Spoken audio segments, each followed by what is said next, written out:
let me introduce our 5 panelists and me here. So first and foremost, we have Zenaida Delica-Willison, who wears multiple hats.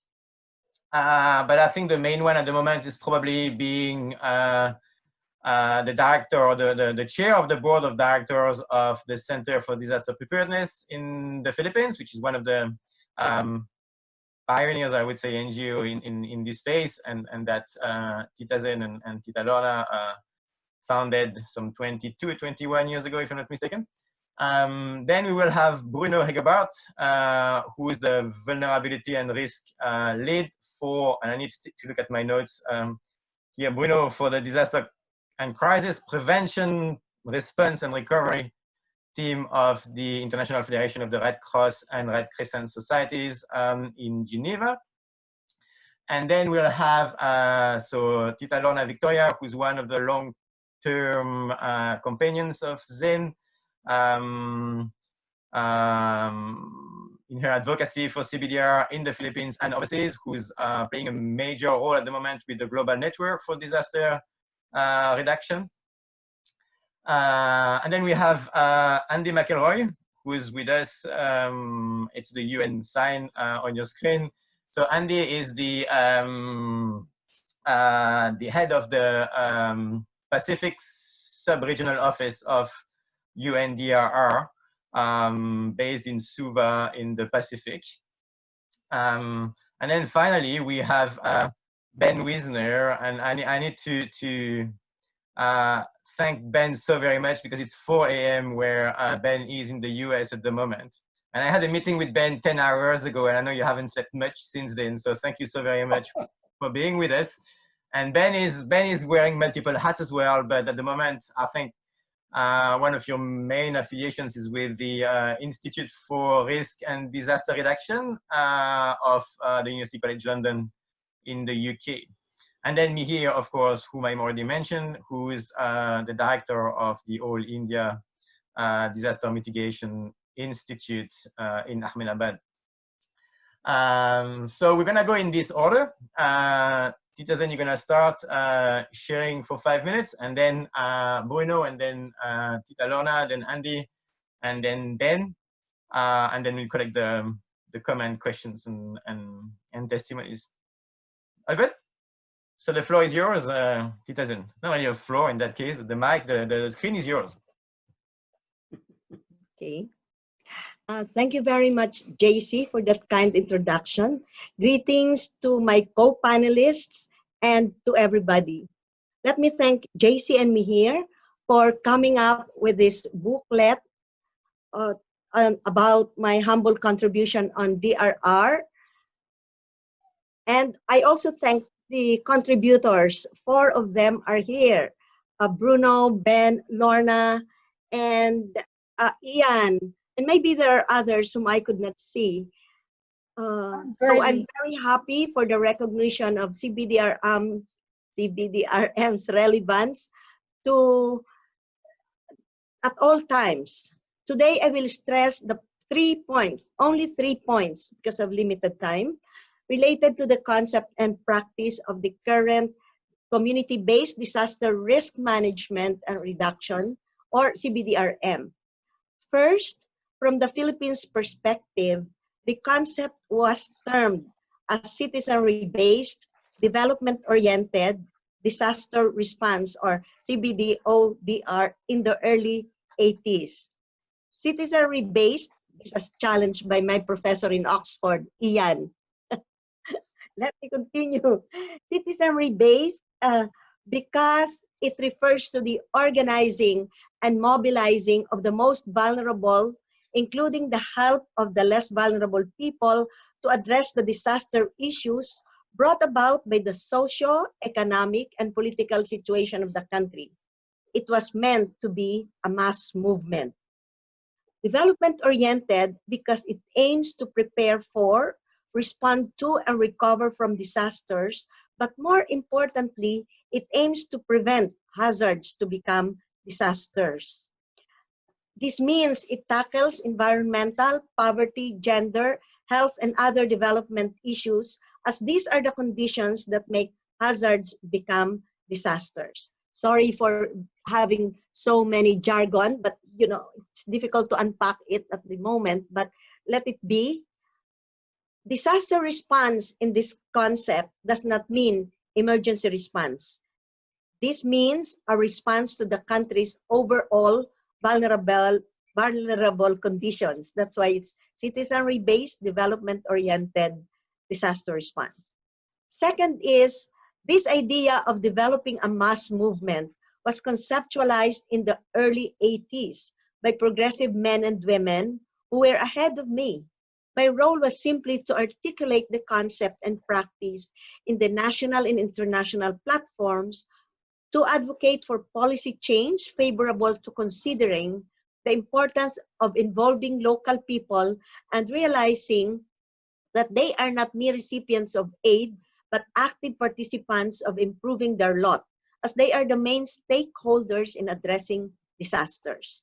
My professional colleagues and friends in the disaster risk reduction field are the ones who support and lead in the actualization of the concept.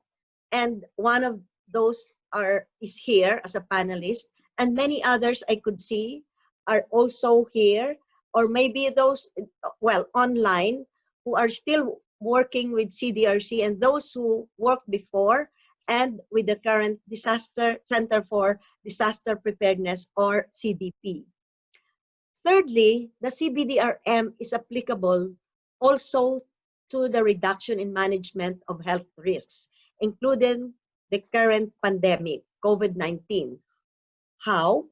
The gains of the CBDRM approach in the countries where we practice it, like in India, Bangladesh, Philippines, and in Latin America, should be taken advantage of, including the community's risk assessments, their plans, and their current implementation. The community structures and resources could be utilized and maximized, as they are the first responders and frontliners, especially in ensuring that households, families, and individuals are responsible in making themselves safe and protected. Community spirit under lockdown measures, or even under lockdown measures, did not die, as neighbors, community associations, people's organizations, local churches, and local government units delivered food and other essential items as assistance to the most vulnerable members of the community. See, its applicability cannot be discounted, and I'm sure there will be many articles about how it was used and being applied during the COVID-19, both in the developing and developed world. Those are the 3 points in summary I wanted to highlight. The concept and practice of CBDRM, the people behind this, which is not about me, but it is a collective effort of many friends and colleagues, and the applicability of CBDRM even to a pandemic like COVID. I look forward to an active discussion with the participants. Meanwhile, thank you very much. Thank you so very much, Tita Zen. Perfect introduction to the webinar and to our upcoming dialogue. Bruno, do you want to go now? Yes, I'm happy. I will share my screen if it works. 1 second. Okay. Can you see the picture? Can you see the PowerPoint? Yeah. Yeah. So Yeah. we were known to be the tallest and the smallest person in DRR at the time. I'm not sure this is still the case, but this is a picture of me and Zen in my hometown. It's really an honor to be invited to this panel, and I'm really privileged to have known Zen for almost 3 decades now. And we've always been in touch. We first met, I think, in the early 90s when I was working for UNESCO, and she was an evaluator of our project. But then we became friends, and we've been veterans of many global platforms together. And we visited each other's homes and places. And we had also the privilege for Zen and Robin to be the principal witnesses at my wedding in the Philippines. So really happy to be here in this panel. When I was reflecting on preparing for this webinar, I thought it would be interesting to give a brief reflection on our CBDRR journey together over the last 3 decades, each from our own experience and following our own path, but also very much in line with each other. And I'll move now to the second slide, which gives an overview. Should be working, I hope. Oops. Let me see. Yes, so I want to give a brief overview of the 3 decades of CBDRR and some key developments which has had a major impact on our work together. I think the first time that CBDRR was like coming out at the global platform was in Yokohama 1994, where some of us were already present. I remember Mihi was there, Zen was there, John Twigg was there, some of you also. And Zen gave the closing statement on behalf of the CSOs there.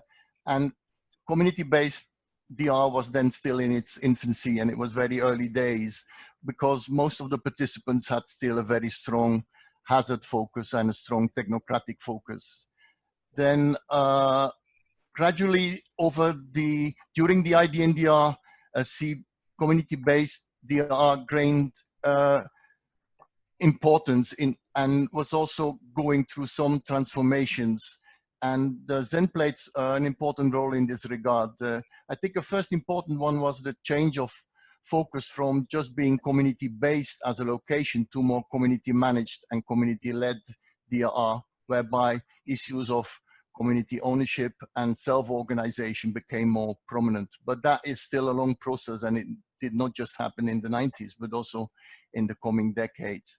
Then in the new millennium, I think the changing climate and the ensuing changing risks played an important role on how to shape CBDRR, but it also created its own challenges.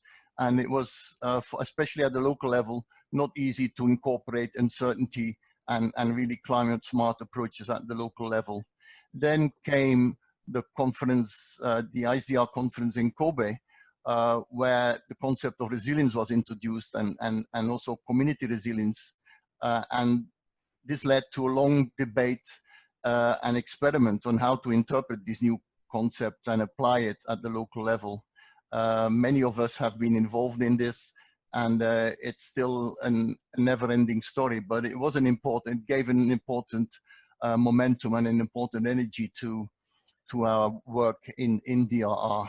And then in the past decade, in line with the resilience debate, more and more important was paid to multi-stakeholder, multi-risk approaches and an all-of-society approach, which contributed then to more partnership work and more networking. GNDR was created, Partners for Resilience was set up, and this led to a scaling up and a greater impact of local risk reduction efforts. Was less done in isolation, and there was much more attention paid to scale.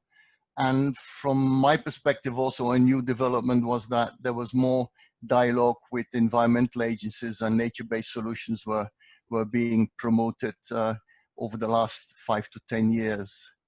Then on COVID, the new COVID-19 normal, as it is called, announces another transformation whereby public health concerns, the socioeconomic impact of the lockdowns, especially on the poor and most at risk, and the risk of compounding impacts of natural hazards will all have to be dealt with at the community level. And from a Red Crescent perspective, I see 3 key challenges.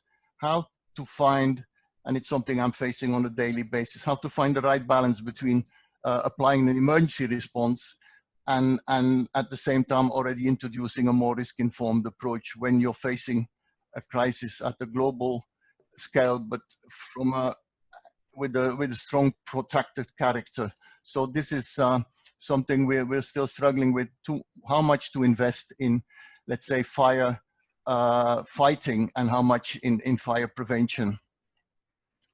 And then a second challenge is how, from a CBDR perspective, deal with this combined and complex impact of the pandemic, socioeconomic downfall, and the compounding impact from natural hazards while the climate is changing. This is a very deadly cocktail and very challenging to deal with when you're fighting at these different fronts. And then finally, how to ensure a community and people-centered approach when governments and UN agencies still play such a dominant role. It is something I'm also facing even within my own organization. How can we bring this community and people-centered perspective much more strongly when the main resources are still going to support the UN and the governments? There's also an opportunity there, I think, in bringing a more holistic community resilience approach over time in this new normal, because we will have to work across different sectors with the health colleagues, with colleagues dealing with livelihoods, with colleagues dealing with disaster risk management. So there may be over time also some positive developments. I'll leave it here, and I'll hand over back to JC. Thanks. Thank you, Bruno. Great summary of the past 3 decades as well, and I guess a perfect final slide leading into what Tita Lorna is going to talk about, I guess, around international networks and partnerships. So Tita Lorna, it's over to you now. Okay, thank you. JC, can you put on my slide, the first slide? I have a two-part discussion with you. The first part is drawing you towards the our celebration publication of JC and me here. So I have an article there, page 28 to I think page 32, where can you put on the slides, JC? The first slide, please. Since Bruno talked about the International Decade for Natural Disaster Reduction that happened in the 1990s, at the end of the decade, Sen was asked to give a keynote address presentation in Bangkok in 1999. So this was what she had, an acrostic, which showed and told the what, why, and how community involvement is the future of disaster reduction. So I just go through very quickly a few of this, which are relevant even, all of these are relevant even until today. I think you can, if you haven't read the publication, you can also get a screenshot of this first if you want to react to this later. But I just underscore designing strategies that will ensure community involvement. This has to be a purposive designing of strategies. We cannot just say, oh, we are involving communities, especially in COVID-19. Did we really intentionally involve communities? I think there was a spontaneous response with communities, but mainly people were told to stay at home. Incorporating risk assessments into development planning. We use participatory risk assessment tools for risk reduction and action planning, where people drew, told stories, acted, so they could easily look into scenarios of their risk profile, and also came up to consensus about action plans.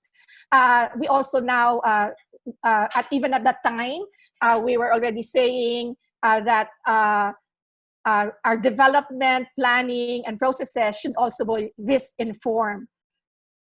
So together with risk assessment, and it's also risk communication. I think also in COVID-19, because it is a new hazard, so there is a lot of uncertainty. So many things are not very clear. but also the risk information process, especially getting it down to the community, has been very a blur and very unclear, especially so as sustaining the natural environment as a resource base of a community. Now, very important now with biological hazards, no, with epidemic, pandemic. We say that with this COVID-19, again, there can be again another pandemic. Now we've opened up the landscape for another pandemic, even as this pandemic is still here. So if we really need to think about our natural environment as our resource base, which sustains all our lives. So addressing the roots of causes of vulnerability. So we said then disaster is a question of vulnerability, not just a hazard focus. And also with that are reducing vulnerabilities of communities by increasing people's capacities. So capacities are very important. Sometimes you cannot reduce vulnerabilities right on, but if you increase people's capacities, that can be a way to reduce vulnerabilities.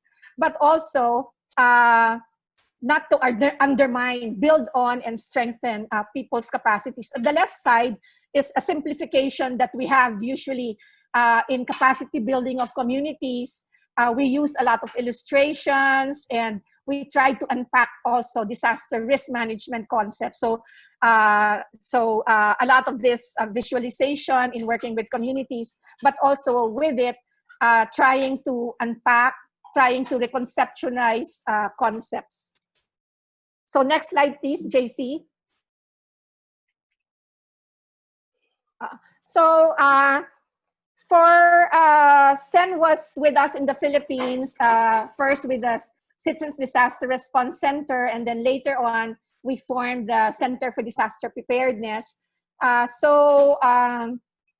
She moved on to the Asian Disaster Preparedness Center after the end of the IDNDR, International Decade for Disaster Reduction.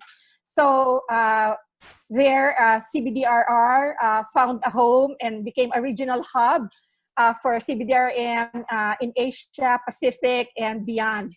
I think Loy played also a key role in moving CBDRR in many countries in Asia. So CBDRR is usually associated with the bottom-up approach. We say now a lot of this COVID-19 responses is top-down. But to sustain and mainstream community-based disaster risk reduction, we saw that it was necessary to work with government. So we said there should be a meeting of the top-down and the bottom-up approaches. In the Philippines, the right side, you see a photo of a cake, we call it a rice cake, bibingka, which is cooked with fire under and charcoal on top. Charcoal under, charcoal on top, and which makes it a very, very nice, tasty rice cake. So Sen called this, when she promoted this concept internationally, as the convection oven approach. No, so you have fire all over, meaning that also what we wanted was not competition, but more collaboration is needed within. Later on, we called it a whole society approach, whole of government approach, multidisciplinary, intersectoral framework. So it is not about competition. We have to collaborate. We are competing with hazards and a disaster. Some have called COVID-19 response as a war, a war against this pandemic. So we need that, and all society, all government, intersectoral approach.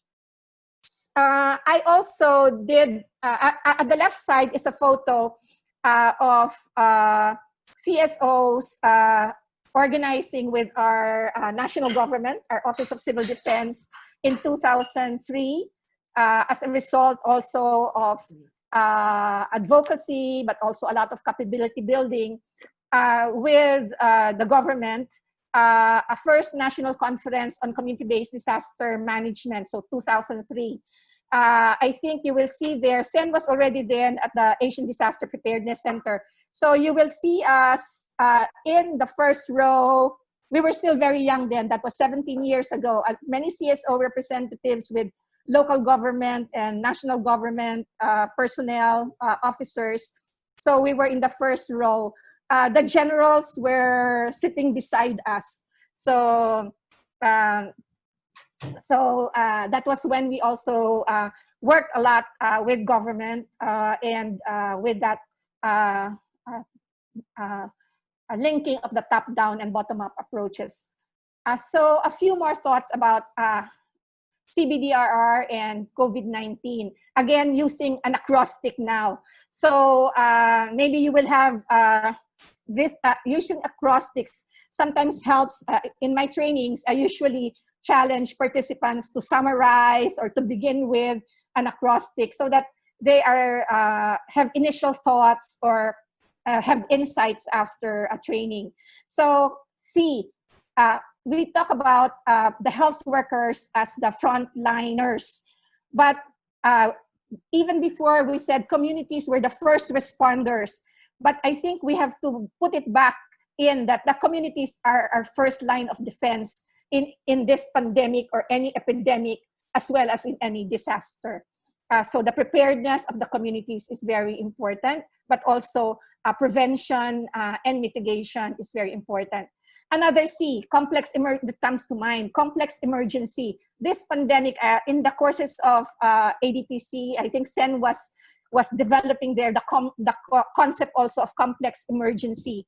So this is a very complex emergency, not only because it is long in duration. We are still in the initial stages. The crisis and the recovery from it may take a long while. Some see in the Philippines, some see that we have recovered maybe in 2020 by 2022, not by 2022. But also there are other hazards and disasters that we have to prepare for and respond to even within this pandemic. So already it is typhoon season in many countries. India was hit by a typhoon. The Philippines was hit by a typhoon. So how do we now have preparations and response and recovery also from other hazards and disasters within the pandemic? We are told to observe physical distancing, but we changed the term. Social distancing means that you do not have connection. So we have physical or safe distancing, but we should be socially connected and responsible. Another C connected with that is we should care and not scare. I think in this communication, we are scaring people, no? But we do not emphasize the caring. We care for ourselves, the family, neighbors, community, society, and the country, and the whole global population. But we give priority to vulnerable groups, at-risk groups, but we build on and strengthen capacities. Intersectoral approach. Even if this is a health crisis, it is the impacts are very big losses in socio-economic losses, but even in the health realm itself, mental health, no? Mental health and well-being is also now a problem, not only because you have been mainly told to stay at home and not be connected.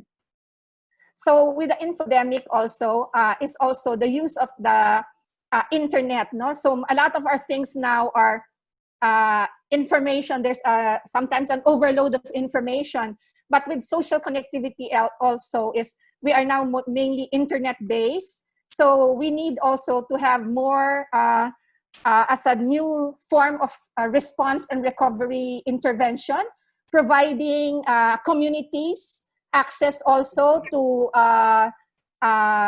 Zoom, like maybe subscription to Zoom, so they can meet up, or given cell phones, tablets, or laptops, setting up information hubs within communities so that they can still access information even if they are staying at home or limited in their movement. There is danger, opportunity. I see Ian, in one of his earlier presentations, he showed something like a Chinese or Mandarin character of a disaster or crisis, having both danger and opportunity. We see that here in COVID-19. Development is set back, but if we truly have an all of society, all of government, people-centered approach, and really mean it, not just all these buzzwords and maybe lip service to it, saying that we are all government, we are all society, but are really that, you know? We can have a truly resilient recovery. And I want to say we want a new, better normal. Because sometimes they say new normal, but we keep on going back to how we were before. So that would be a situation of so many vulnerabilities. So a new, better normal. So 19, it started in 2019, and the epidemic spread as a pandemic in 2020, and we still have to see several waves in some countries maybe, but also there may be a pandemic still in the future, but we should draw lessons from this pandemic so that we can better prepare for and respond to future crises like this. But in the meantime, in the immediate term, let us continue to dialogue, share and learn from each other, encourage and support communities to make things better, to be safer for all of us. Thank you. Thank you, Tita Lorna. I love how you use the COVID acronym to unpack many of these very important issues we've been dealing with over the past few weeks. So now let's carry on with Andy from UNDRR. And just as a side note, feel free, everyone, to put your question in the chat. I keep an eye on the chat, so feel free to put your comments and questions in there. Andy, over to you. Great, thank you, JC. Good evening, everybody. I'm not sure if you can see me, but hopefully you can at least, okay, you can hear me. So, so good evening and greetings from Fiji. And Zen, first of all, pass on best wishes of all colleagues from UNDRR, including the Special Representative to the Secretary General, Mami Mitsutori, and we thank you and acknowledge your tremendous track record and commitment. And thank you, JC, for allowing myself to be a part of this evening's webinar.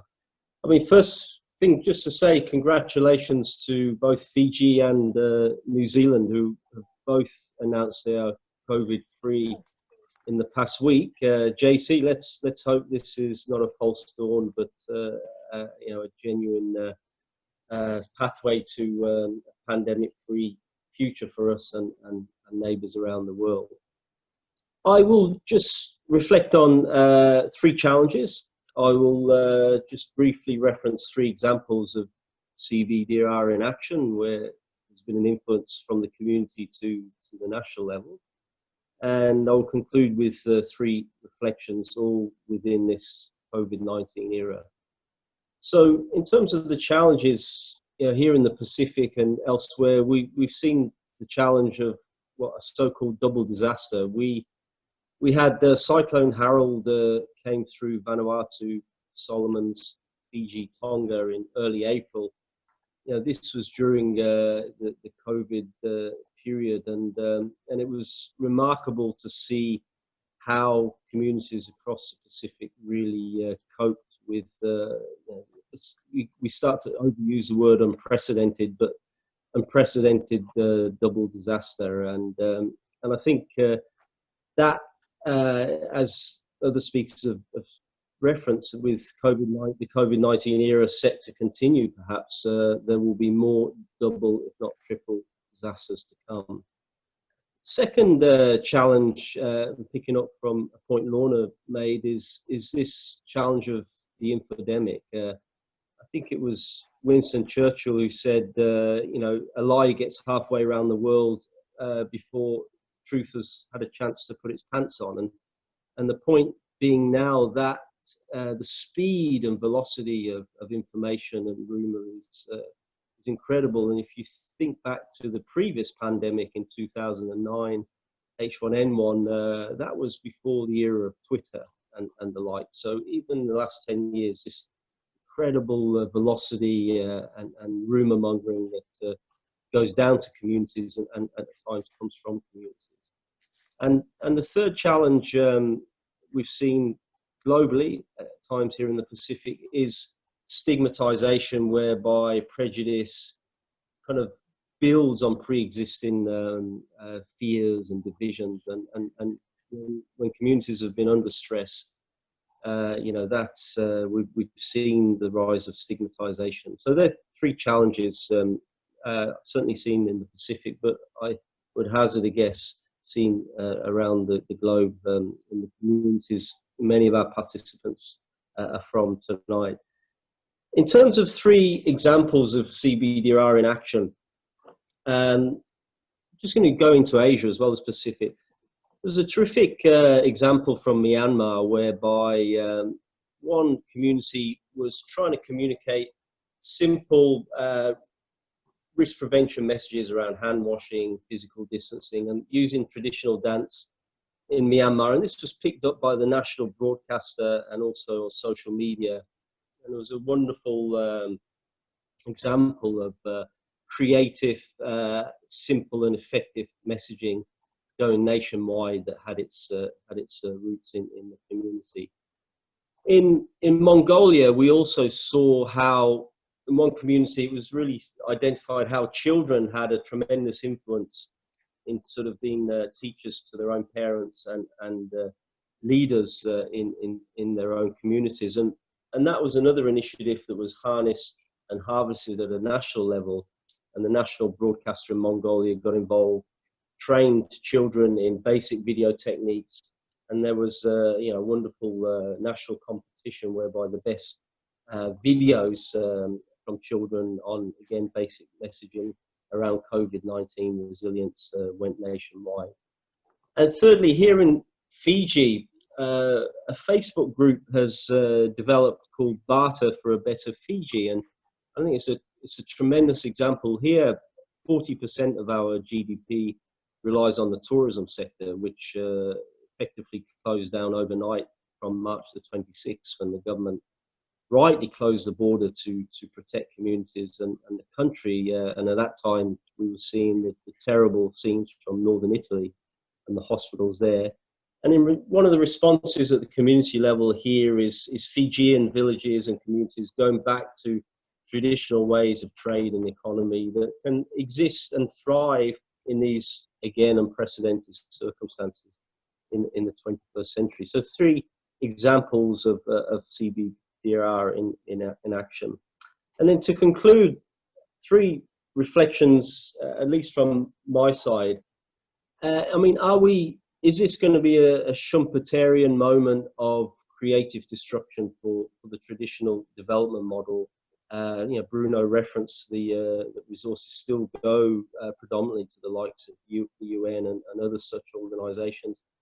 But are we seeing with these restrictions on access and movement, you know, a real sort of seismic shift in the traditional development model that will see a much stronger focus? I mean, the rhetoric and the narrative is already there on localization, but will that be accompanied by an actual shift in terms of not just resources, but trust and decision making? So I think that's something that only time will tell. Linked to that, localization. I mean, if ever there was an endorsement of why localization is the right way to go, this is it. It really makes the classic development model look blunt, look expensive, look transactional and out of touch. And so, you know, we've seen during this crisis local capacity rise to the fore, but there needs to be more of it. And let's hope that this really is a sort of watershed moment for localization. And the final reflection linked to those 2 points is, it's been a clear example both here in the Pacific and I'm sure elsewhere. The currency of trust, that's the gold standard that we should all be looking at. And when you see local leadership, local networks that have the credibility, the connections, the understanding, the legitimacy of their local communities, really play a leading role in reducing, preventing the risk in this pandemic. Again, I think that's something for us all to not just remember, but to use as our compass as we move forward. So with those reflections, JC, thank you very much, and I hand back to you. Over. Thank you very much, Andy, for providing these interesting examples, as Lois said in the chat, and positive examples as well.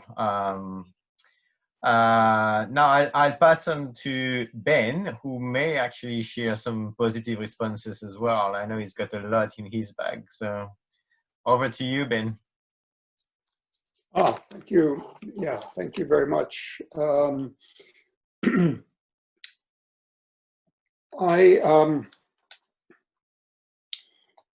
Rather than speak about how CBDRR is relevant to the pandemic, and I will, I just have a few points to make also about the other way around, how what the pandemic is actually revealing to us about community-based processes, including CBDRR.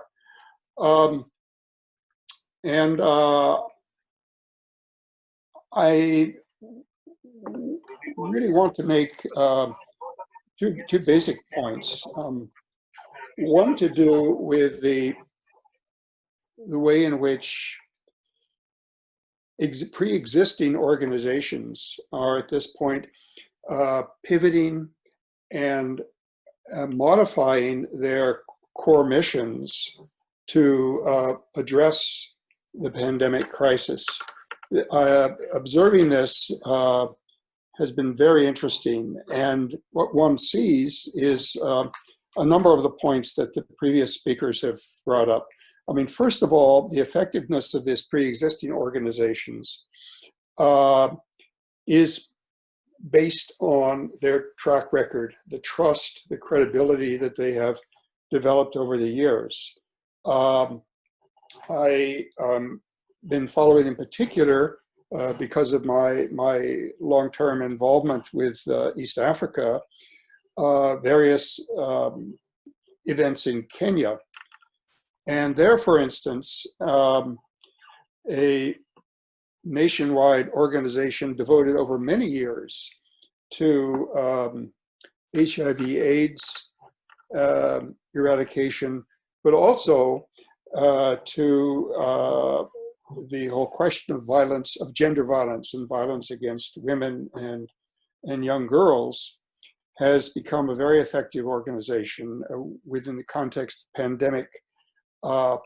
And for instance, as in many places, as in all places, economic activity, particularly the livelihoods based on daily work outside the home, has affected people's livelihoods. One of the things they've done is developed a series of centers where young women socially distanced at sewing machines are producing face masks. It sounds like a small thing, but they're simultaneously dealing with the economic pressures on people that really prevent them from maintaining the distances and the safeguards that are required, and building on their pre-existing establishment and credibility, trust in the community.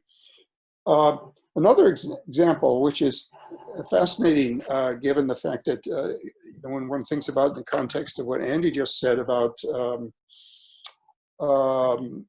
returning in Fiji to more traditional forms of barter and exchange, is the use of a variety of different forms of LETS and LETs, or local exchange currencies, and in particular, including, in fact, one Bitcoin-based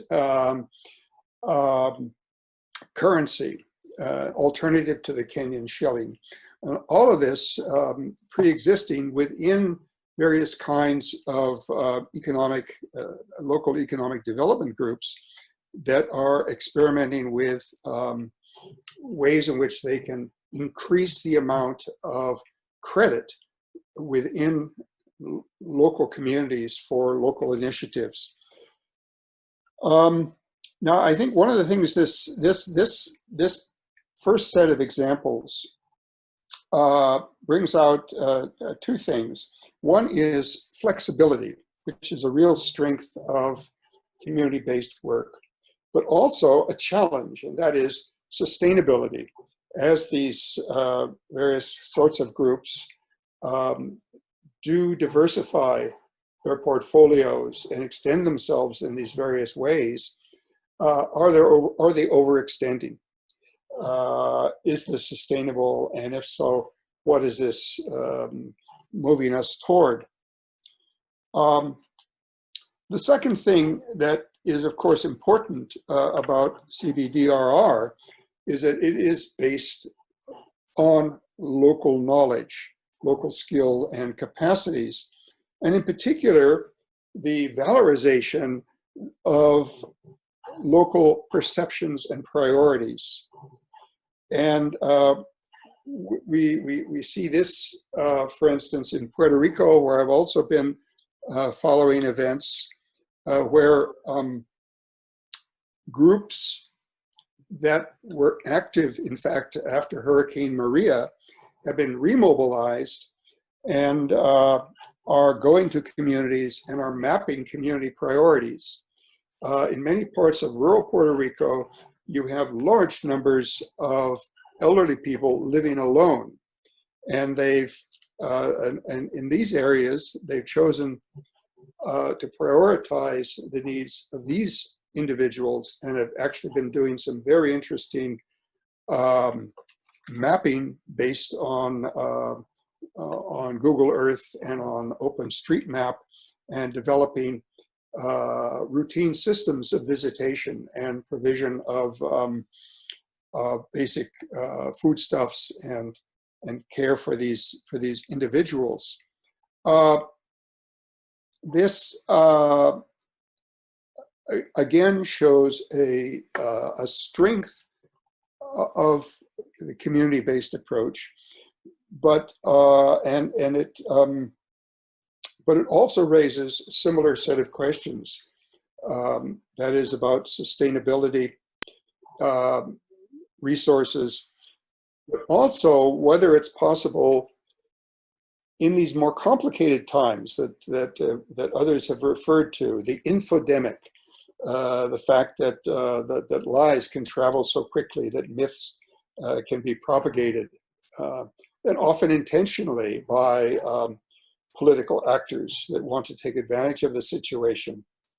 Under these circumstances, I think these are much more complicated days, much more complicated period of history than it was than we experienced in the 90s, when we could talk in some ways in a very naive way about local perceptions or local priorities. In fact, the bombardment of information through social media is making it much more difficult to develop what Lorna referred to as a broad consensus. I think my own sense of the progression from 19 to 20 to 2021, 22, the new better normal, just drawing this to a close, is that we have the potential to return to what Zen referred to at the very beginning of this webinar, the notion of the mass movement. That is that citizen-based, development-oriented, multi-hazard, well-being assurance, you might say, to put it more positively. There is that potential that, for instance, as these various organizations, many of which pre-existed, that have broadened their portfolios, that are doing these various functions, as they begin to reach out to one another and form networks and networks of networks and divide the labor. For instance, as they find that in the infodemic, it's necessary to have a lot of very precise fact checking. They may in fact then use a dedicated fact checking community-based organization or a network that involves, say, university, a CBO collaboration. I can see this actually turning into a mass movement, focusing on localization, focusing on the strong points that we've seen develop since the 1990s, but dealing with the additional complications that the double and triple disasters within this new normal context brings to light. So I think I'll stop there with those few points. Thank you. Thank you very much, Ben. A lot of food for thought in what you just said. And Loy especially has picked up on many of these points in his post in the chat. So I'm just gonna try to pick up of some of these chat comments. Again, if you have any questions now, we can open the floor. Just please put your comments in the chat.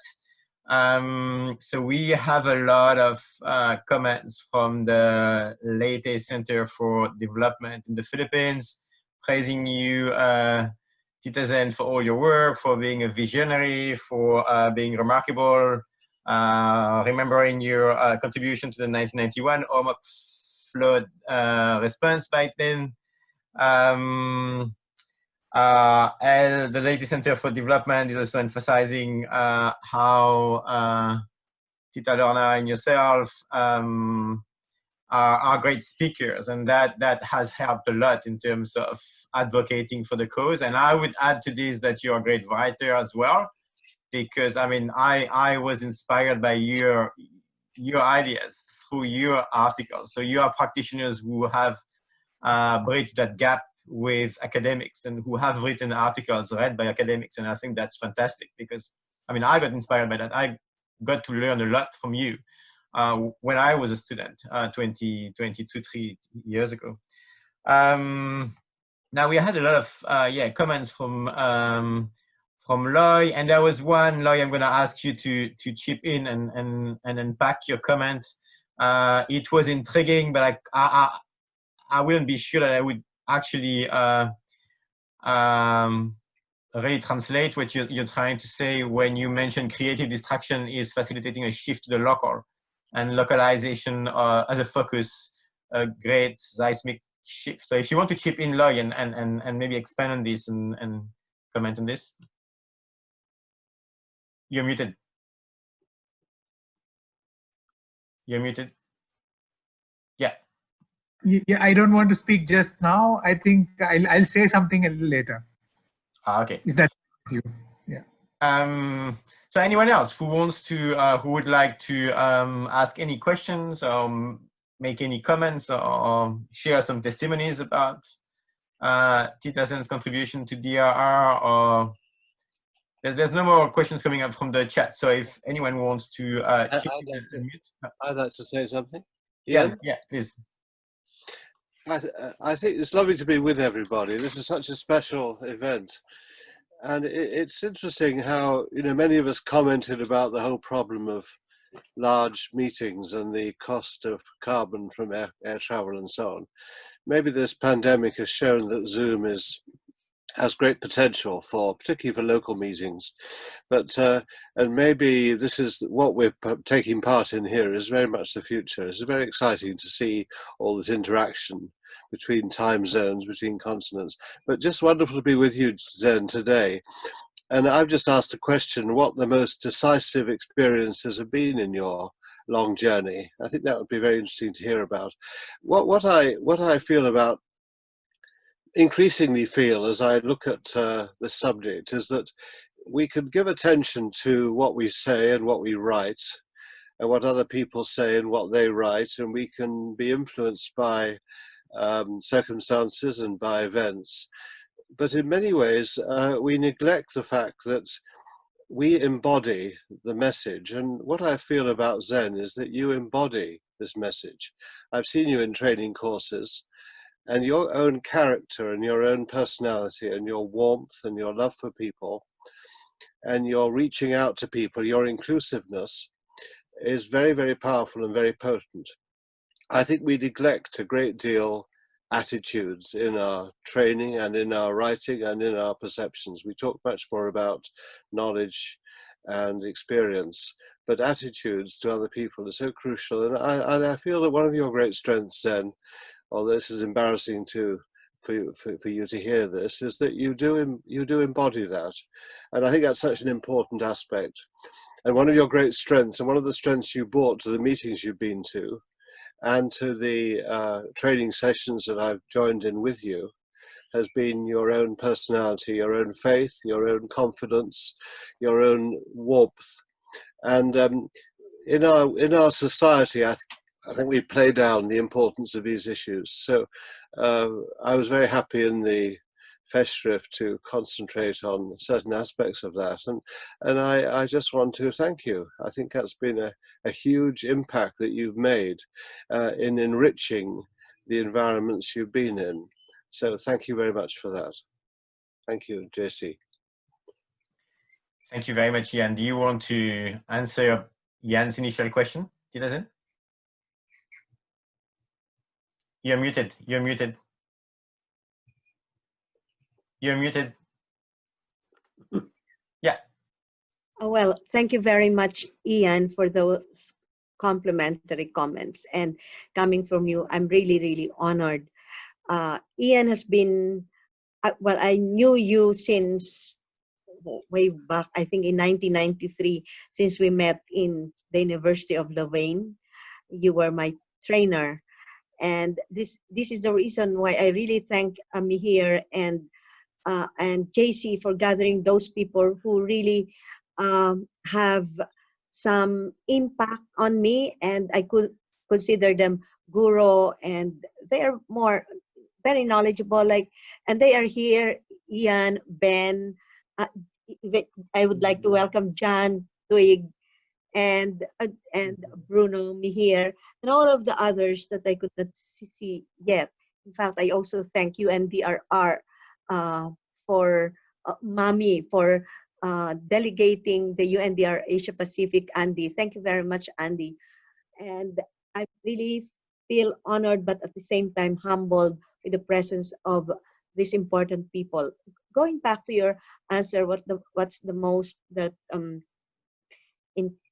anyway, I will not repeat your question, but what came to my mind is the challenges that to me since the very start. This will reveal our age. At the beginning of our NGO work and at the beginning on DRR, since we tackled the root of vulnerability, the issue was like the relationship between government and non-government organization was not that smooth. Government suspect all the NGOs as rebels, and the NGOs suspect all the government as corrupt. You know, there may be some grain of truth in that, but that's not totally true. But as we went along, as we practiced, we realized that we NGOs alone could not do the things that we would like to do, that we could not do if affect change in the society if we would do on our own. So we slowly, you know, learning these what we now called all society approach. But you know, in the 1999 presentation, I was also already mentioning the broad consensus, the networking, etc. And that is now captured by the new paradigm of saying all society approach. But I'm sure Ian and Ben and Bruno and we were saying that long before. But, so that was one of the challenges which we overcame. And towards the end, when I transferred to, or when we started another center, we started relating or relating with government in not a confrontational way, but more on advocacy, promotion, awareness, and we learn from them as they learned also from us. So that was a major shift in relationship, and as you said, Ian, attitude of being inclusive and being understanding others rather than understanding ourselves and insisting what we really want.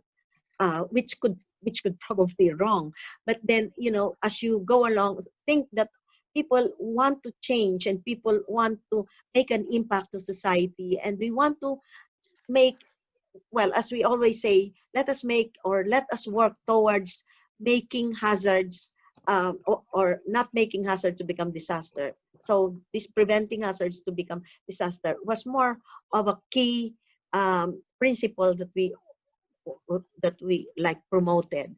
The second one is it's also it helped a lot when you become a Christian, and when you, well, sorry for others, but what I mean is to be thinking of something else bigger than us. So whether you may be believing others, or in my case, I believe in that one, something bigger than us is Christian. And in the festschrift, you will see the interview of Ian on this about my being Christian and how I manage, or how not only me, but because I'm surrounded by different kinds of Christian, how we manage to combine our desire to make the world better with practice on disaster risk reduction. And there could be more. There are more, but you know, I want to give others a chance. Thank you, Tita Zen. So we've got now 3 questions that have come up in the chat, and I'll start with, and John as well now. I'll start with Lois because it builds upon what you just said about the importance of the collaboration with the government. But John is Lois is emphasizing that it's multiple layers of government agencies, including what you call intermediate, Lois.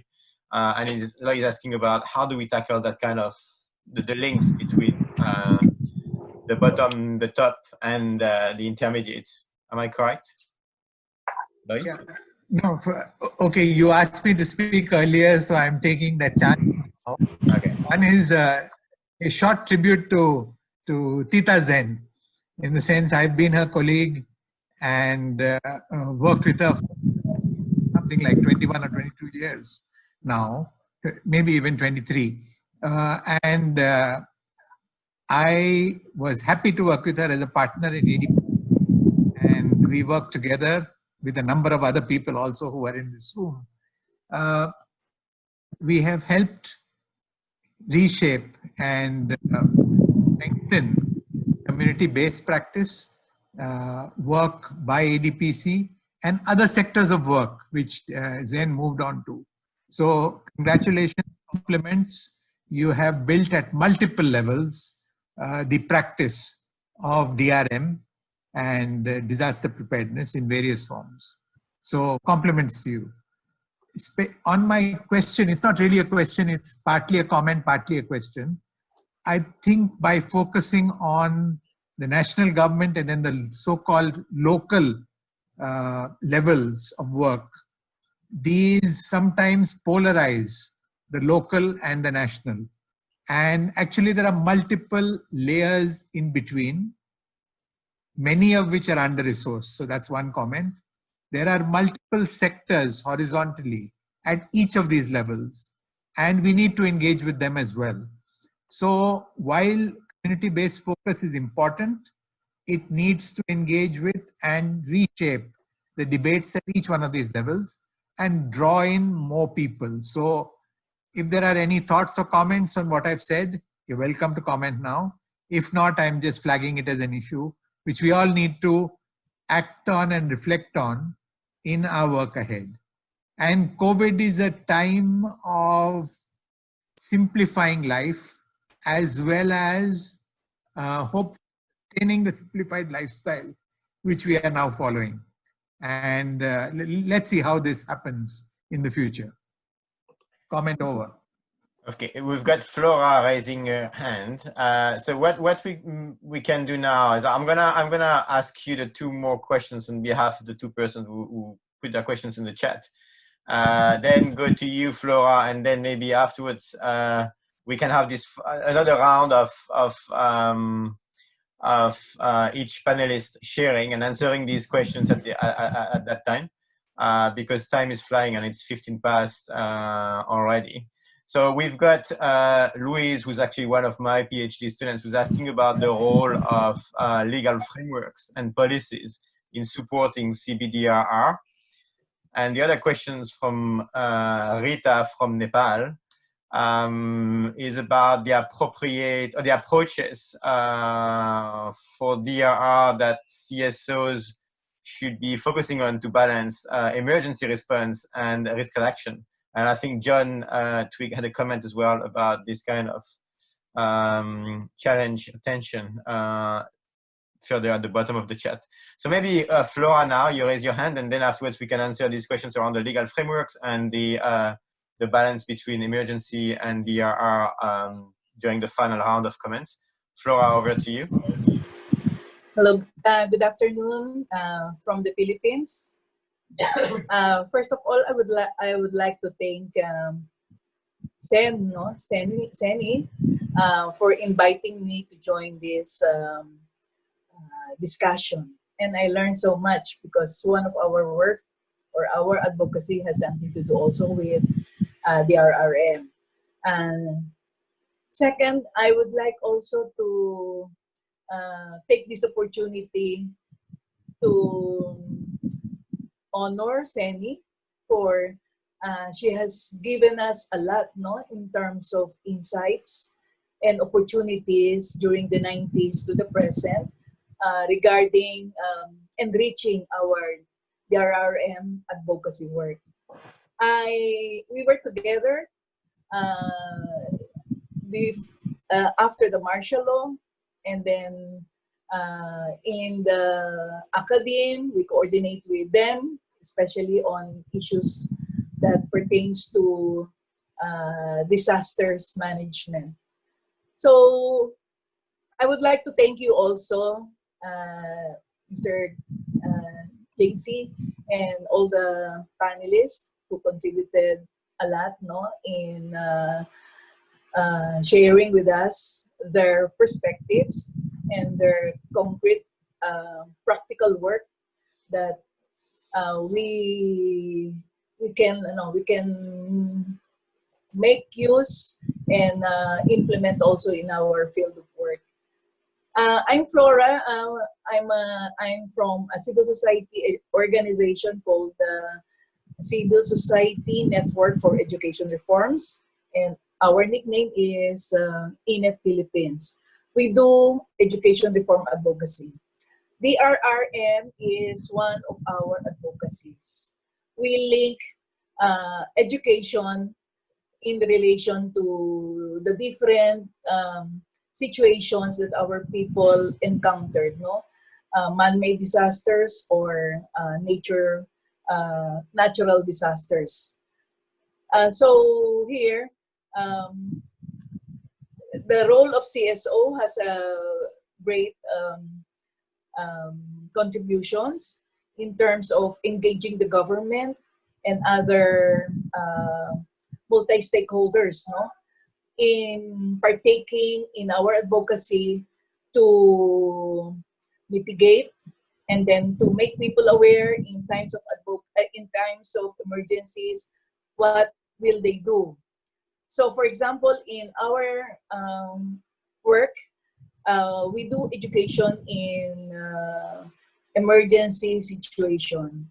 So for example, education in armed conflict area, or education in communities confronted with natural disasters like Yolanda, or with pandemic COVID crisis. So these are the things that we are engaged in, and basically we see the need to broaden the partnership and the multi-stakeholders participation in addressing these issues of disaster. So for example, in the light of this COVID pandemic, through the Department of Education, all partners, whether development partners, teachers, NGOs, or private businesses, private individuals, we work together to really address this education under the new normal from the situation of this COVID-19 pandemic. So before, if we are ignored by the government, this time the space is open, no? Is open for engagement. And definitely, from the perspective of civil society, it takes also a skill, no, on how to negotiate, not just criticizing the government, but we need to propose also with them where we can work together and enhance further, no, the relationship in terms of engaging them to be responsive to the needs of their people. That's all.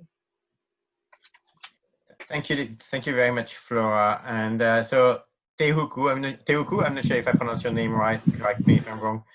Raise his hand as well. So very briefly, and then we can return to all the panelists.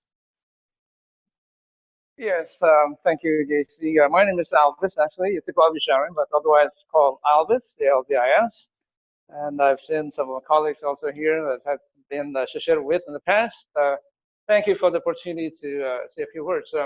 First of all, I'd like to commend and also congratulate Zen for such a great contribution to CBDRM over the past long period of time. And especially in the case of Aceh, Banda Aceh. And I think Zen has shed some great light on how to get the community-based activities started in terms of disaster risk reductions. And we had, especially with reference to the citizenry-based development academy that we have been involved with since 2010, I believe, in Butch, Gujarat, and a few other places, including Banda Aceh. And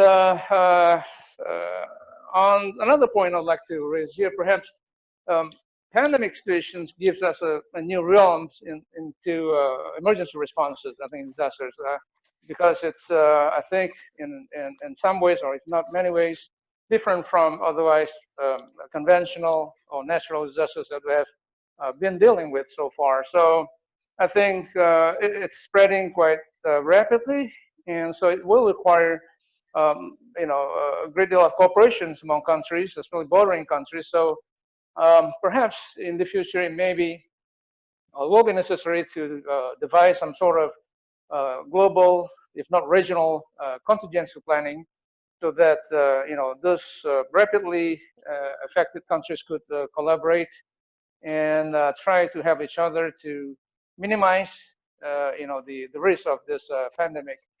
Another point is that I think this is still a great gap between the science and policy in terms of disaster risk mitigation.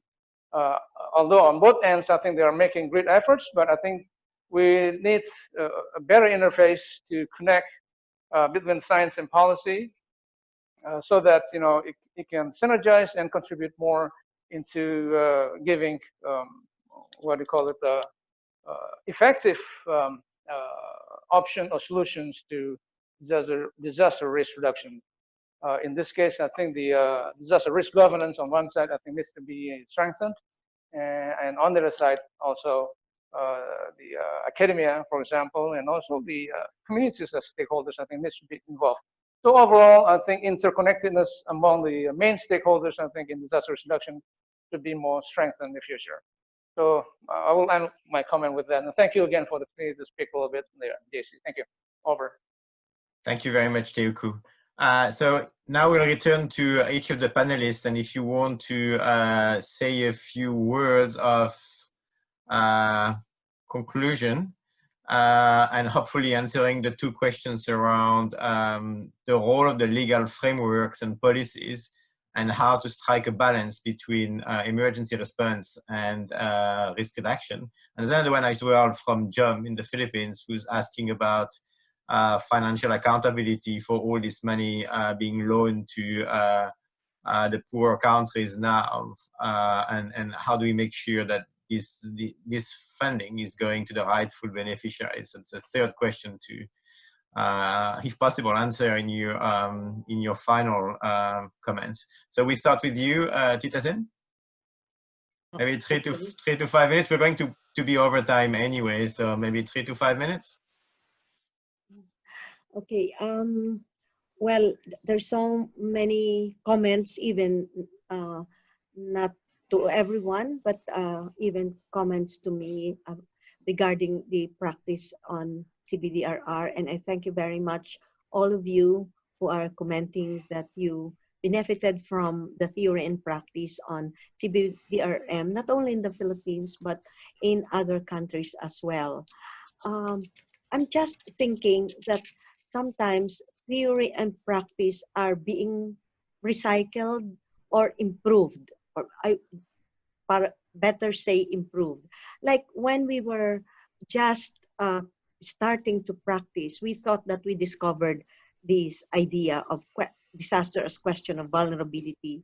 And we were proud to be saying that we're so progressive, we got this. Only to find out when I studied in Oxford and I read in the library that there were many people ahead of us who have been talking about this. So again, another humbling experience that you have no reason to be proud. There were ahead of you who were working and theorizing and practicing all of these development issues. So, and it is happening even now that like Bruno and I have been discussing about it, remember Bruno, that there are some now recycled concept, but actually it has been thought long time ago and being practiced. Just one example about this community, and I will focus on community-based.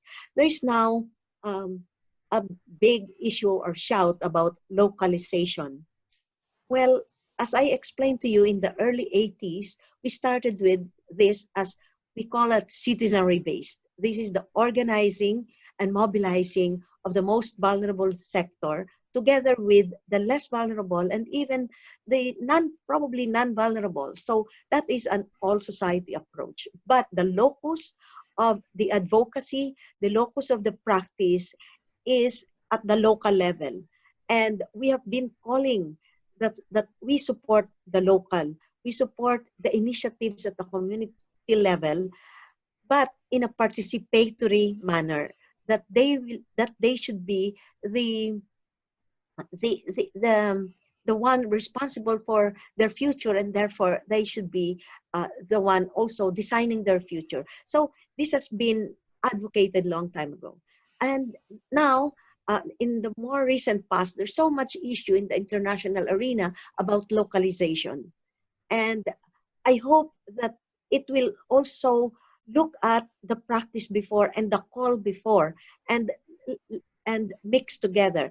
I could see we have here from the UN, Andrew. I came also from the UNDP, and the UN has a very loud voice and loud influence about this.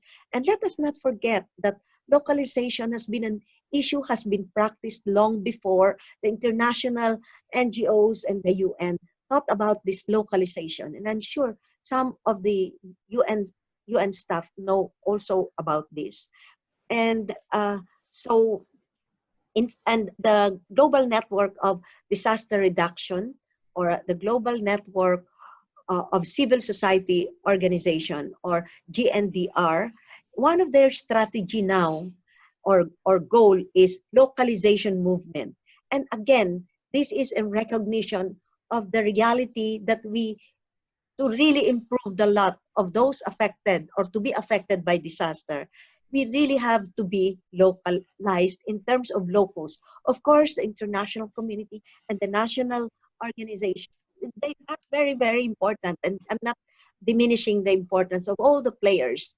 But what I'm saying is the locals should be the communities who are affected daily. In fact, when disasters happen, before we come to their rescue or to help them, they've been assisting themselves. They've been doing so many work to save themselves and to save others. So this localization, now they call it localization movement. Remember, in the 80s, we dreamed about mass movement on disaster risk reduction. So this is now being echoed again at the international community. And again, hopefully, this will all be remembered and will fit to make or improve the lives of those whom we all vowed to serve. That's all. Thank you. Thank you, Tita Zen. Bruno. Okay, maybe I'll reflect on a question from Louise on the legal frameworks. As IFRC, we have been working on this for many years, and we have found that the localization of legislation is absolutely important to create the environment for CBDRR, but also the role of local governments to play a role and not function in a kind of vacuum. If you do not have the policies and the laws available for your role and your activities, it's very hard to have an impact. So but what we also saw when we did some research in particular countries, and I think the Philippines is the best example with the DRM Act and how resources are being channeled to the barangay level and the 5% in the DRM, that you have to transfer resources, you have to transfer power to the very local levels, and also create that link between local governments and civil society actors to be efficient. If you do not do that, then your legislation is meaningless, and it's just a piece of paper. And there's lots of countries with excellent laws, but not with the necessary ability for local actors to play a role.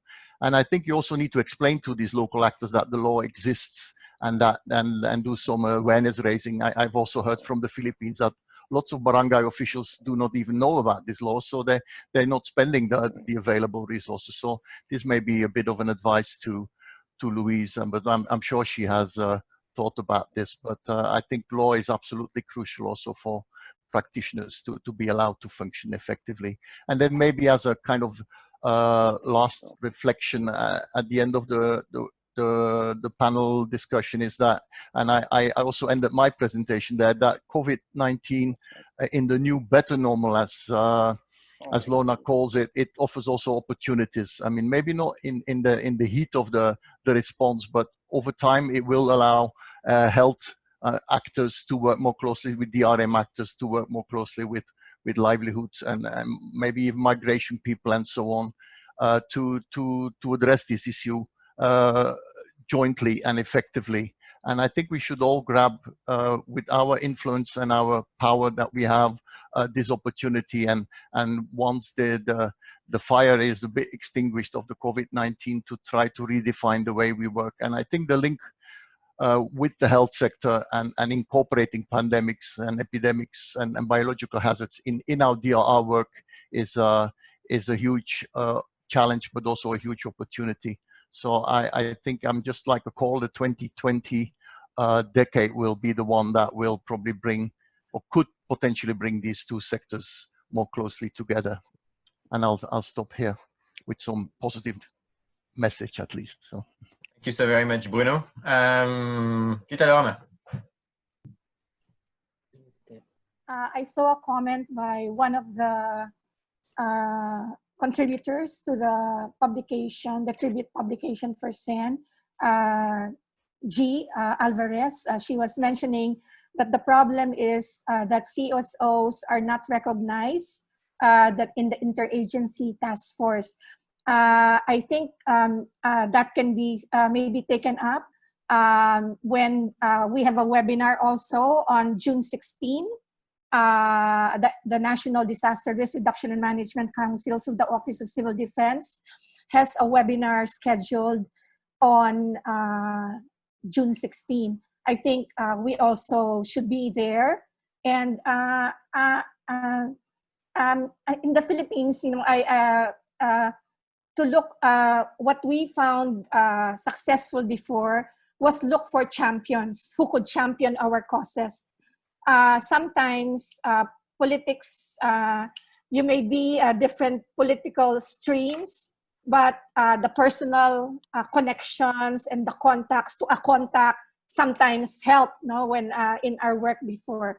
So I think we still have a lot again to work for in that sense during COVID-19, because many CSOs were not allowed to operate. But I think let's just see it as not as an opportunity loss, but move forward and look for other openers. And then also in social media, we did a lot of advocacy in social media. They said we complained, we ranted, but I also attended one webinar about governance, governance in COVID-19. And one speaker, Chris Berse, was saying something about the lockdown, an immediate lockdown is something like hammer and song, a hammer and dance.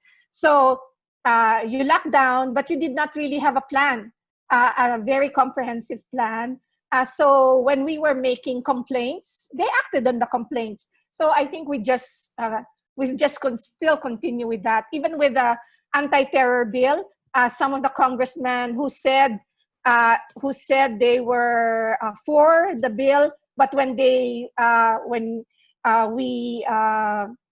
we protested against that or called attention to that, some reconsidered their votes. So still use the avenues that we have so that we could participate in these processes, but to also get champions within the system so that the system will work.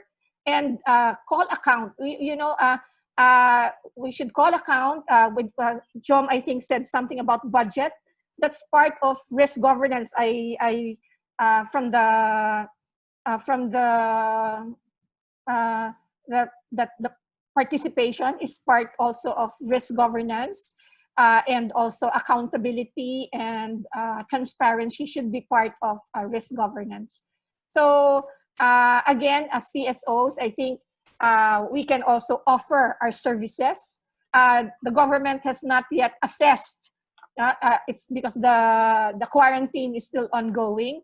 But at various levels, we can participate also in assessments and maybe look into how to improve, making things better, looking at points where we can unite on, and then work through the other points where we disagree. Thank you. Thank you, Tita Lorna. Andy. Thank you, JC. Dear colleagues, maybe just a couple of reflections on governance from my side. I mean, as I'm sure many of you, if not all of you, aware, it's a big part of the Sendai framework. It's the second priority area, and it also relates to the first chronological target of the Sendai framework, which is target E for this year, that we have national and local DRR strategies. But let's unpack that a little bit and build on what Bruno was saying. You know, we have come a long way. The IFRC, the Red Cross, and ourselves are supporting the government of Fiji, for example, to revise their current National Disaster Management Act, which literally dates to the 20th century, back to 1998.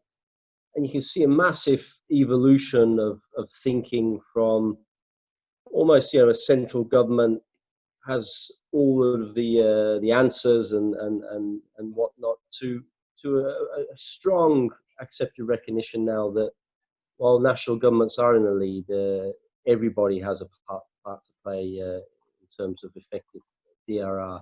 So I think that evolution, we see it in the review of legislation, and we should almost treat the problems around coordination as a good problem to have, because maybe it wasn't an issue in the past where the focus was so much at the national level.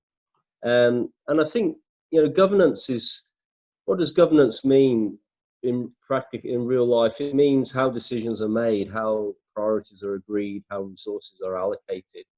And there was an interesting quote from somebody from your country, JC, after the Canterbury earthquakes in 2011. I don't know how it translates so well, but it's an idiom. He said, if you don't have good governance, everything turns to custard. It's easy to get equipment and other things, but governance you can't have. And the point being is, you only realize how important good governance is when it's not there. And it's not the sexiest of subjects, but it's one where we're making progress, but still some way to go. And we need those champions that have been talked about. We need champions within national and local government, and we need champions in civil society organizations and elsewhere. But governance in this era of COVID-19, again, it's horses for courses. There's no one size fits all. We've just done a basic review, for example, here in the Pacific, and the approach in Tuvalu compared with the Solomons, compared with Fiji, are quite different, but in their own way, quite effective. And that's fine. And so countries, communities know the best way for them to go forward. So thank you for that, and back to you, JC. Thank you, Andy. Ben. Oh, thank you very much.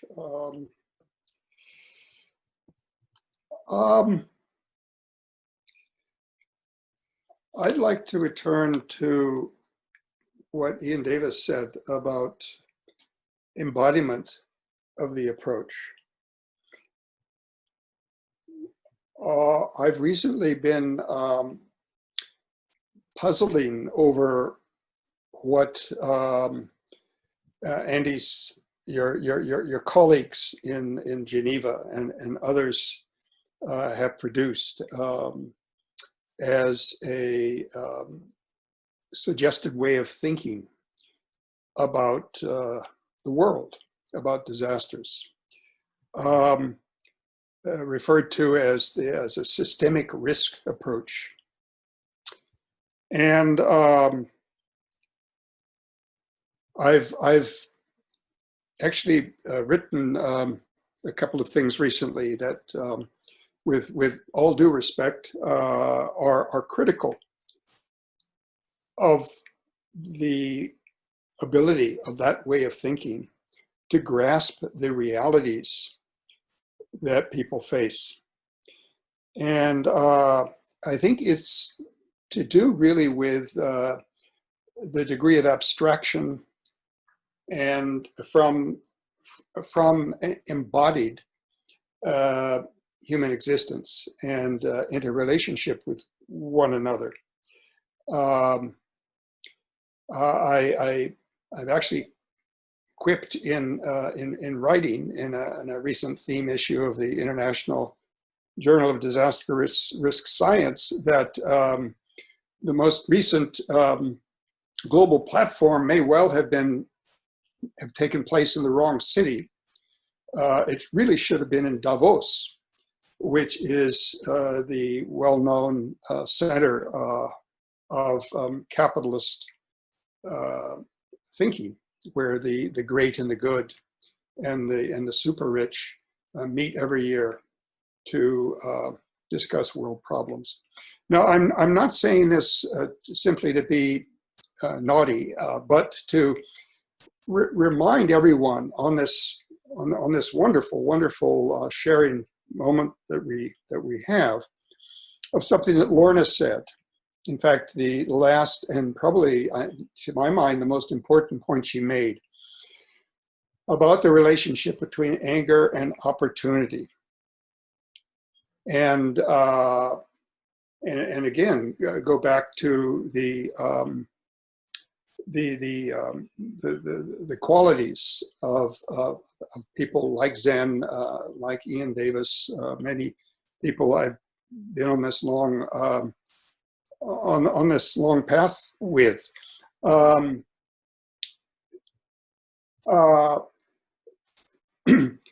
Jesus drove the money changers out of the temple. He was angry. There's actually nothing wrong with anger as long as one does not hurt people. I think compassion drives what we do. I mean, why do we do this? Compassion for one another, compassion for people drives this. And when we see structures, institutions, privileges, historical injustices building up in such a way that people are doubly, triply, quadruply disadvantaged, shouldn't we be angry? And doesn't that anger bring a certain energy to our work? And I think necessarily so. And I as in my view, in my fantasy life, as I see this becoming again a mass movement, I don't see the melting away of the tension between government and non-governmental institution. I think it's a healthy thing. Bruno and I wrote something in 2006, I think it was, Bruno, about fierce friends and friendly enemies. It's a continual tension between the governmental and the non-governmental.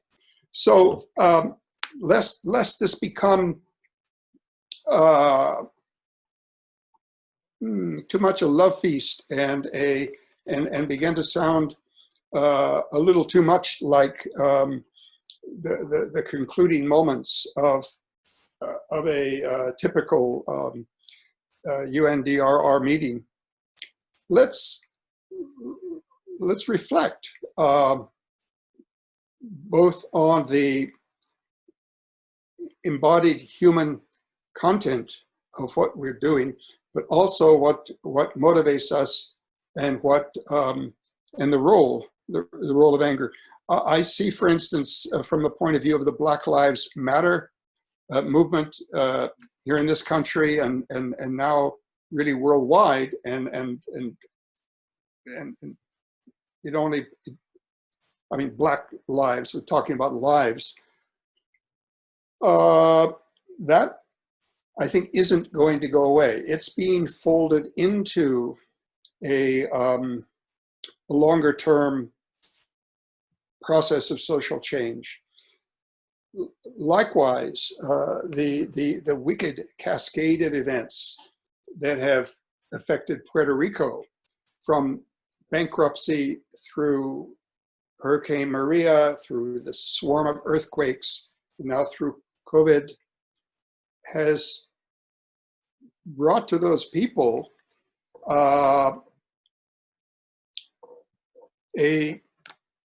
many of the people there a sense of abandonment by the federal and the territorial governments.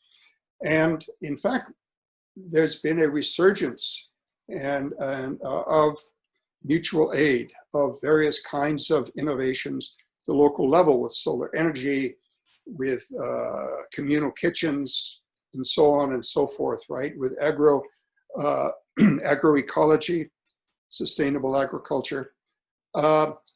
These events will shape the new, better normal.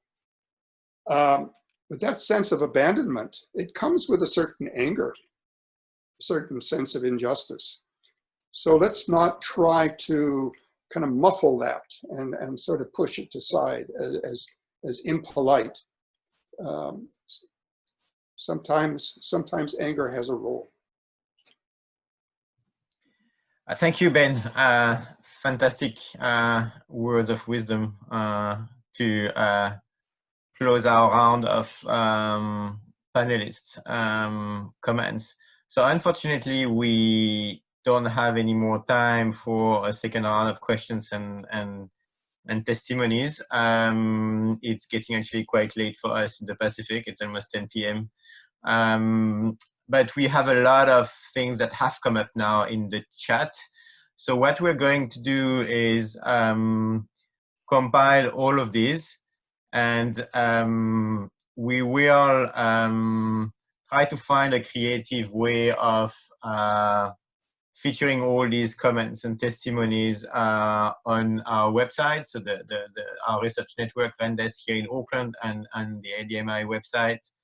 Try to find a creative way to upload the recording, but as well feature some of these comments that we will keep record of through the chat recording.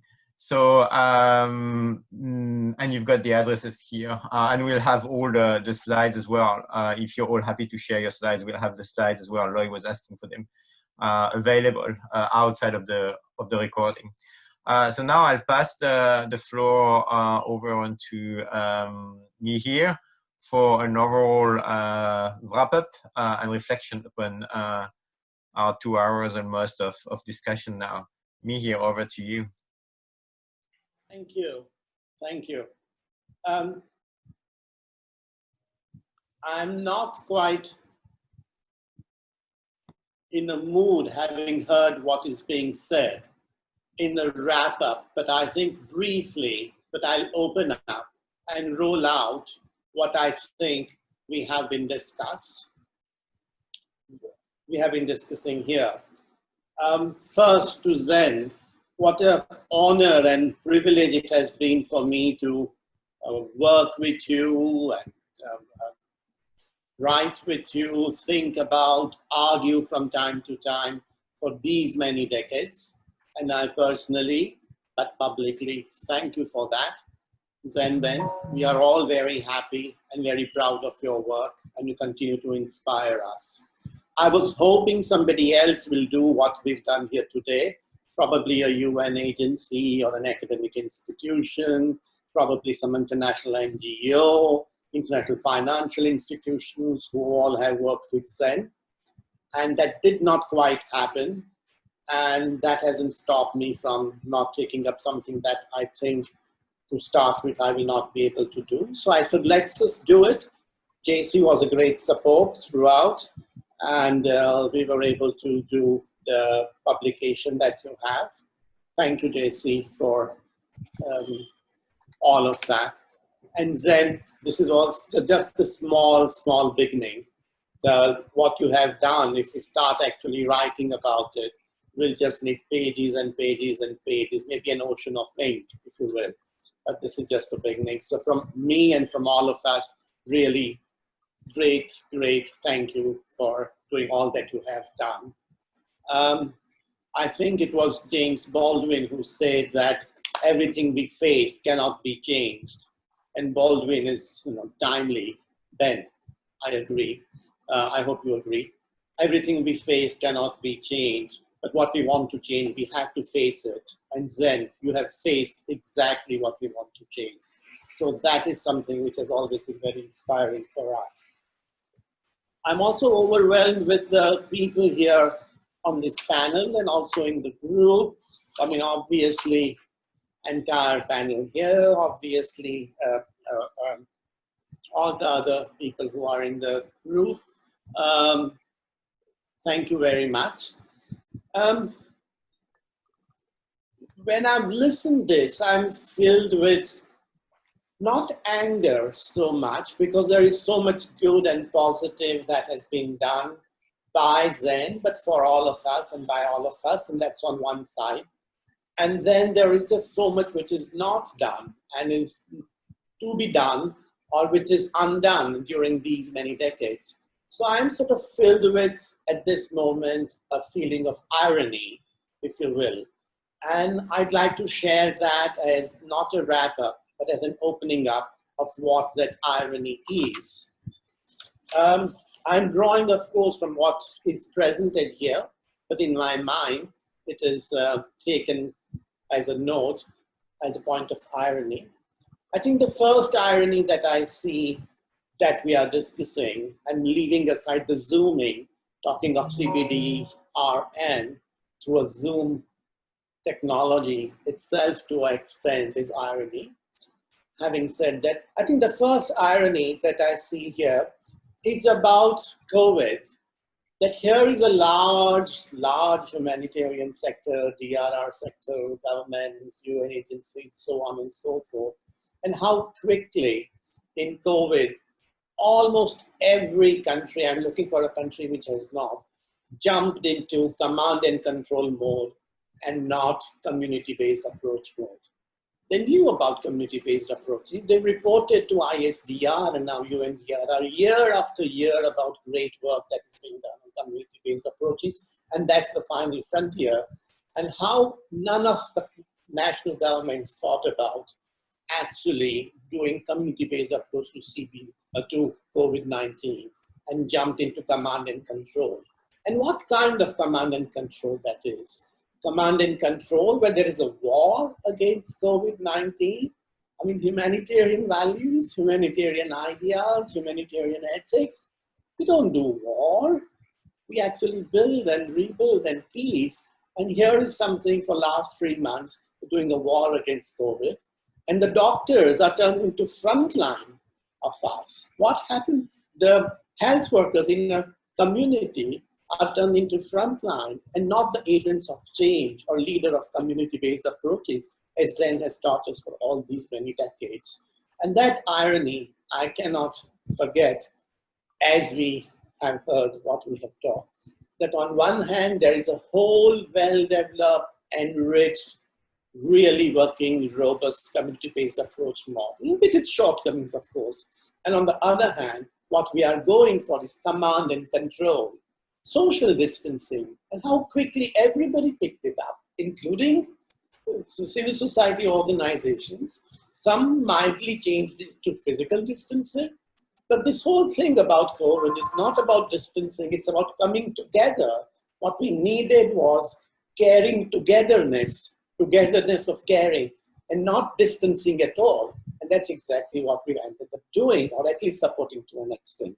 So that's the first irony that I cannot look as we've discussed this, which also includes data, for example, but how quickly community members are turned into data, and everybody who's affected, tested, is now become a number and not a community member anymore. And he will remain a number, she will remain a number forever till COVID is there, and when the new normal, whatever it is, if there is ever any normal, will come. And the second irony that I'm very aware of as we just conclude this, and that is the irony about the community-based approaches and its use, and Bruno addressed that very directly, the changing climate. How much struggle, the same struggle that was there for DRR and it still is there for changing climate related actions. I can go into details more, but I think we are out of time. But that's another irony of CBDRN and climate change related uncertainties, especially in the delta areas, for example, where we are working, desert areas, for example, coastal and metro cities, for example. How much of that is there? And third irony, and with that I'd like to conclude, is the irony of CBDRN, and which is placed, and we started out, we were aware, and Ben, you mentioned that. Dr. Ian Davis, you mentioned briefly in your comment as well, but from the other side, is the CBDRN is placed in this neoliberal economics. And there is a limit to which you can gain benefits from having CBDRN in neoliberal economics, because you can place your CBDRN act between demand and supply and locate it there. But Of course, beyond that, we cannot actually benefit anymore. So what is the new economics that we are talking about, which is CBDRM, conducive and actually makes that either in a large network, large movement, Ben, as you said, something which is really spread at a larger scale, where it makes a difference. So these are the three ironies that come to my mind as we conclude from all that you have presented, and then all you have done. And of course, as I said, so much positive has happened. We all have been involved. Then because of you, we all are here. And also there is so much more to actually do with these ironies. So maybe these three ironies for me personally is the agenda ahead for CBDRM. If we were to discover, design, deconstruct a new community-based approach, it will be perhaps in these three directions. Thank you very much, everybody, and it's a great honor for me to be here and to be presenting the wrap-up, which is actually unfolding, rolling out what I said. I'm really out of words and very moved and touched with all of you being here, and then your life and your work. Thank you very much. Thanks. And this is what I meant at the very start by me here's magic. I mean, this was amazing. And a perfect way to not close the conversation, as you said, but to open up more issues that we need to tackle in the coming weeks, years, and possibly decades to come. So I think this is the end. I need to apologize at the start. I think I was kind of struggling with the sharing of my screen. I'm not sure if you've all seen all my slides. I was trying to monitor the waiting room, the chat, some other channels through which people were messaging me. So sorry, it was a bit confusing, I guess. But it was really a privilege to have the opportunity to facilitate this this webinar. Thank you to all our panelists, Ben for waking up or staying up very late. It's almost breakfast time, I guess, now for you. Andy, I know it's very late for us. It's 10 p.m. Thank you so much for representing UNDRR. We very much appreciate your contribution and Mami's desire that UNDRR be part of it. Tita Lorna, Tita Zen, of course, and Bruno for your amazing synthesis of CBDR over the past 3 decades. Thank you so very much to all of you for tuning in today, this morning, this afternoon, tonight.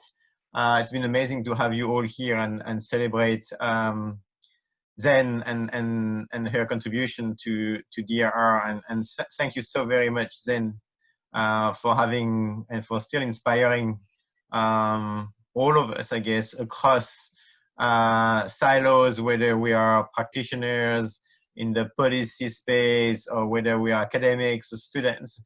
I think this is amazing, and we've all learned a lot from you, and we will continue to learn. And thank you, Robin, as well, for being such a fantastic supporter, I guess, over the years. Again, we'll share everything through our website. I'll be in touch probably through email as well for all of you to share the links again. And I think that's all for me. Thank you so very much, and see you all soon somewhere, maybe on Zoom soon or somewhere in the world at some point. Bye-bye, everyone. Thank you so much for everybody. Thank you. Bye. Thank Thank you. you, Jesse. Thank you all. Good to Bye-bye. see you again sometime. Bye-bye. Thank you. Thank you all. Be here, Bye-bye. JC, See you. I'll end the meeting here. Ian, Ben, Here, thank you, everybody. JC. Love you, Zen. Bye-bye. Hi, Alvis. Bye. Bye. Zen, good to see you. Hi, thank Lorna. you. Thank you. Thank you. you. Mihir, thank you. Bye, Lorna. Thank you, Mihir. Hi, good to see you. Okay, bye. Bye. I Bye. keep the meeting going just for the thank you and the Bye-bye na. Bye-bye. Congratulations. Bye. Bye, Kuya. See you again. Thank you. Bye. Bye-bye. Thank you. Bye-bye.